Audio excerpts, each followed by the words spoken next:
What's up everyone, and welcome back to the channel. The UFC middleweight division is heating up, and a potential clash between Brendan Allen and Dricus du Plessis is rapidly gaining momentum, with Khamzat Chimaev currently holding the belt after dethroning du Plessis. Earlier this year, the top of the division has become a traffic jam. Most contenders are already booked, leaving Allen and du Plessis as the two standout names without clear next opponents. That reality, combined with years of tension and ongoing trash talk, has made this matchup feel inevitable. In a recent interview, Brendan Allen revealed that Dricus du Plessis is the most likely opponent next, explaining that the fight simply makes sense given the current landscape. Allen expressed frustration with what he views as excuses surrounding the matchup and questioned whether du Plessis is being fully honest behind the scenes. While du Plessis has publicly stated he would happily smash Allen if the UFC books the fight, he has also suggested that the bout may not be the fastest route back to a title shot. Allen enters this discussion with serious momentum. He is coming off a massive statement win at UFC Vancouver, where he stepped in on short notice against highly touted Dutch contender Ranier de Ridder. De Ridder had been storming through the division and was heavily favored, with many believing he was next in line for a title opportunity. Despite being the underdog, Allen dominated the fight, using relentless wrestling, pressure, and ground and pound to completely break his opponent. The punishment was so severe that de Ridder's corner stopped the fight before the 5th round. Speaking candidly, Allen acknowledged du Plessis' unorthodox and gritty fighting style, noting that he often finds ways to win, even when it doesn't look pretty. While Allen respects du Plessis' toughness and willingness to fight, he made it clear that once the bout is signed, he believes the outcome is inevitable. According to Allen, he holds the advantage everywhere, on the feet, on the ground, and in overall fight IQ. He confidently stated that he would beat du Plessis decisively and finish him before the final round if the fight were scheduled as a 5-round main event. With tensions rising and the division stalled at the top, all signs point toward this matchup being one of the most explosive middleweight showdowns the UFC can make next. Then before we jump into the next story, we have a small favor to ask. If you're enjoying the content, please give this video a like, subscribe to the channel, and tap the bell icon. It really helps us out and ensures you'll never miss an update. Move on to another news. Boxing superstar Terrence "Bud" Crawford has opened up about a potential move to MMA, his ongoing back and forth with Ilia Topuria, and his respect for UFC legends like Jon Jones and Khabib Nurmagomedov. In a recent interview that's gaining traction online, Crawford addressed the crossover talk head-on, offering blunt and honest insight into why an MMA switch is unlikely. Earlier this year, Ilia Topuria made headlines after boldly claiming he would put Crawford to sleep in a boxing match. Crawford dismissed the comment as drunk talk at the time, even stating that he didn't know who Topuria was. The exchange sparked brief tension, including shots taken over walkout music and respect between the two combat sports. While the hype around a potential super fight eventually cooled, the topic resurfaced following Crawford's historic retirement. Crawford recently walked away from boxing undefeated at 42-0, capping his legendary career with a massive upset win over Canelo Alvarez in September. That victory made him the only fighter in the 4-belt era to become undisputed in 3 different weight divisions, cementing his place among the greatest pound-for-pound fighters of all time. In his interview with Ed and Ross, Crawford was asked whether his background in wrestling could ever lead him to compete in MMA. His answer was immediate and definitive. Crawford made it clear that MMA simply doesn't pay enough to justify the physical punishment that comes with the sport. He explained that combining wrestling, kicking, boxing, and elbows takes an extreme toll on the body and isn't worth the risk, especially after a long and successful boxing career. Despite ruling out an MMA debut, Crawford revealed that he does follow the UFC closely. When asked about his favorite fighters, he named Jon Jones and Khabib Nurmagomedov without hesitation. As for Ilia Topuria, Crawford admitted that he's never actually watched him fight and plans to check out his highlights. While acknowledging Topuria's success against Max Holloway, Crawford pointed out that Holloway had been competing at the highest level for years and remains his favorite UFC fighter of all time. With Crawford enjoying retirement and Topuria focused on building his MMA legacy, a crossover clash seems unlikely. Still, Crawford's candid comments have once again ignited conversation at the intersection of boxing and MMA, reminding fans just how much intrigue these two worlds create when they collide. Move on to another news. Team Khabib has finally broken its silence regarding the recent controversy surrounding Khabib Nurmagomedov and allegations of involvement in a crypto-related scam. The accusations surfaced just weeks ago, after Khabib posted a promotional advertisement on social media for a digital product linked to Telegram. Almost immediately, the post sparked widespread speculation across the MMA community and beyond. Telegram already carries a mixed reputation online, often associated with pirated content, underground markets, and questionable digital activity. As a result, the moment fans saw a digital product being promoted through the platform, concerns escalated rapidly. Many accused Khabib of endorsing a shady project or misleading his audience, especially given the recent history of celebrity-backed crypto scams that have left fans burned. The vague nature of the promotion only added fuel to the fire, causing backlash to spread quickly across social media. Now, Islam Makhachev has stepped forward to address the situation on behalf of Team Khabib. In a recent Russian-language interview, Makhachev offered a detailed explanation in defense of Khabib's actions and pushed back strongly against the scam accusation. According to Makhachev, the promoted item was never intended to function as an investment or a money-making opportunity. Instead, he described it as a digital gift, something fans could purchase and give to others without any expectation of future profit. Makhachev emphasized that there was never any promise of financial returns, unlike traditional cryptocurrency projects where buyers are often encouraged to expect growth or resale value. He stressed that the product is fundamentally different from crypto investments and should not be viewed through that lens. In his view, the controversy stems from misunderstanding rather than deception. Interestingly, Makhachev also revealed that he plans to partner with similar Telegram-based digital products himself. He stated that he sees nothing wrong with using the platform to engage fans, share content, and offer collectible-style digital items that represent moments in a fighter's career. He added that Telegram allows creators to upload long-form videos, archive content, and maintain direct communication with their audience. Team Khabib already operates its own Telegram channel, where daily training footage and updates are shared with fans. According to Makhachev, these digital tools are simply another way to connect with supporters and preserve moments in combat sports history. While the explanation may ease concerns for some, the situation has once again highlighted how sensitive fans have become to digital promotions in an era shaped by high-profile crypto scandals. Move on to another news. One of the most intriguing non-MMA matchups of the year is set to take place in just days, as top-ranked lightweight contender Arman Tsarukyan prepares to face UFC middleweight Shara Bullet Magomedov in a submission-only grappling bout under Hype FC rules. The matchup has generated major buzz due to the contrast in styles, weight classes, and competitive backgrounds. Tsarukyan enters the contest riding serious momentum. Fresh off a dominant submission win over Dan Hooker in Qatar, the Armenian standout remains visibly frustrated after being passed over for a lightweight title shot. Rather than slowing down, Tsarukyan has channeled that frustration into competition, embarking on an intense grappling run that includes multiple high-level matchups in rapid succession. This bout against Magomedov is part of that run, followed by another freestyle wrestling contest scheduled for January. Widely regarded as one of the most elite wrestlers in the UFC, Tsarukyan's grappling pedigree has led many fans to view this matchup as a nightmare scenario for Magomedov. Shara Bullet is a natural 185-pounder best known for his explosive striking and highlight reel knockouts. While he boasts an impressive 5-1 UFC record, his grappling has been questioned in the past, making this submission-only format a significant departure from his comfort zone. Despite the narrative, Magomedov is not buying into the idea that Tsarukyan holds an overwhelming advantage. In a recent interview, he pushed back strongly against assumptions surrounding weight classes and size disparities. According to Magomedov, many lightweights walk around much heavier than fans realize, often cutting significant weight to make 155 pounds. Because of that, he believes the actual size difference on the mat will be minimal. Magomedov explained that the weight gap could be as little as 1 or 2 kilograms, eliminating any meaningful physical edge. He emphasized that this bout is not about size, but about skill, preparation, and adaptability. While acknowledging Tsarukyan's elite wrestling credentials, Shara Bullet made it clear that he welcomes the challenge and sees this contest as an opportunity to test himself against one of the best grapplers in the sport. With contrasting styles, rising tension, and both fighters eager to prove a point outside the octagon, this matchup has all the ingredients to be one of the most talked about grappling events of the year.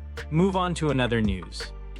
Islam Makhachev has reacted to the UFC's decision to part ways with Fakhretdinov, a move that continues to generate strong reactions across the MMA community. Fakhretdinov's exit surprised many fans, and Makhachev offered candid insight into why he believes the Russian fighter was ultimately allowed to walk. It was recently confirmed that Fakhretdinov was not re-signed by the UFC, immediately raising eyebrows online. The welterweight had put together a solid run inside the octagon, compiling a 6-1 record with the promotion. Even more puzzling to critics was the fact that Fakhretdinov was coming off a dominant 54-second stoppage victory over Andreas Gustafsson in September.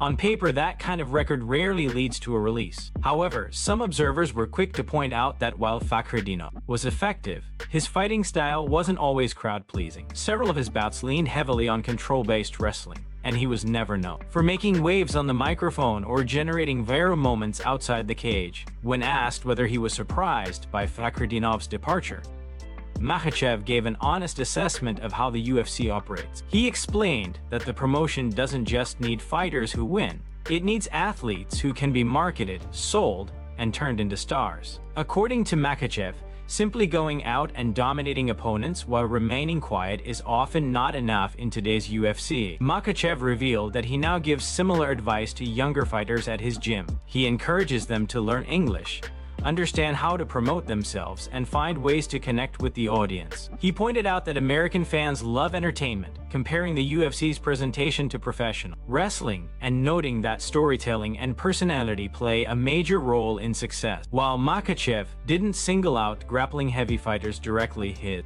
comments clearly reflected a long-standing reality in MMA. Wrestlers and control-based fighters often face greater pressure to become entertainers. This dynamic has shaped many careers over the years, with fighters leaning into larger personalities to secure their place on the roster. Fakhretdinov's release has sparked renewed debate about merit versus marketability in the UFC, and Makhachev's remarks highlight the harsh truth of the business. In the modern era, winning alone may not be enough.